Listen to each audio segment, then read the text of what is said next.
जिस तरीके का आज संसद का ये हाल रहा और क्या कुछ हुआ संसद में, ज्यादा जानकारी के लिए हमारे साथ है लक्ष्मण जी इस वक्त। लक्ष्मण जी, फाइनली आज संसद में जो गतिरोध हो रहा था वो तो खत्म हो गया, चर्चा भी शुरू हो गई।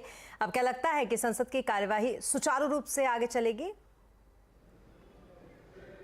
दरअसल सुचारू तरीके से अब चलनी चाहिए। जिस तरीके से विपक्ष अब इस बहस पर आ चुका है और विपक्ष ने अपने बात भी रखी, सरकार भी अपनी बात रख रही है राष्ट्रपति के अभिभाषण पर धन्यवाद प्रस्ताव के दौरान, तो मुझे लगता है कि जो पिछले 3 दिन से हंगामा चल रहा था वो हंगामा अब थम गया है।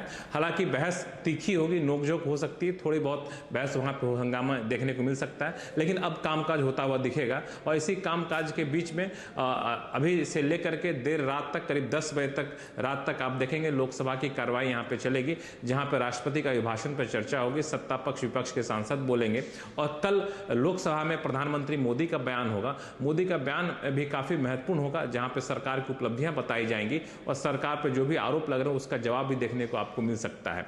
उसके बाद एक दिन बाद यानी गुरुवार को राज्यसभा में प्रधानमंत्री अपना भाषण देंगे और प्रधानमंत्री के भाषण के बाद फिर ये जो 12 फरवरी तक का जो संसद का ये बजट सत्र था वो मुझे लगता है कि 2 दिन पहले, हो सकता है 10 फरवरी को ही ये बजट सत्र का रिसेस हो जाए, यानी रिसेस के बाद फिर दोबारा अगले महीने बजट सत्र की शुरुआत होगी, तब जाके बजट पे विस्तृत बहस होगी, बजट को पारित करने की कोशिश होगी। लेकिन इस बीच अब लग रहा है कि सकारात्मक चर्चा होगी, बजट पर भी बहस होगी और डिमांड फॉर ग्रांट और फाइनेंस बिल पास कराने की कोशिश होगी।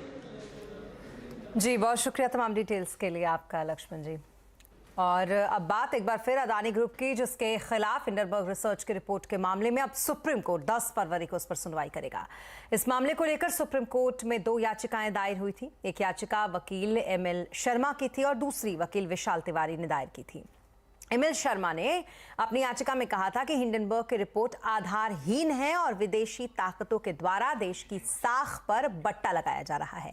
ऐसे में कोर्ट हस्तक्षेप करके इस मामले की जांच कर निर्देश जारी करे। तो वहीं वकील विशाल तिवारी ने अपनी याचिका में बड़े कॉरपोरेट घरानों को दिए गए 500 करोड़ रुपए से ज्यादा के लोन की मंजूरी की नीति की जांच के लिए एक विशेष कमेटी गठित करने के निर्देश देने की अपनी याचिका में उन्होंने मांग की है, जिस पर कोर्ट अब सुनवाई करेगी। और अब बात करेंगे बाजार की। दरअसल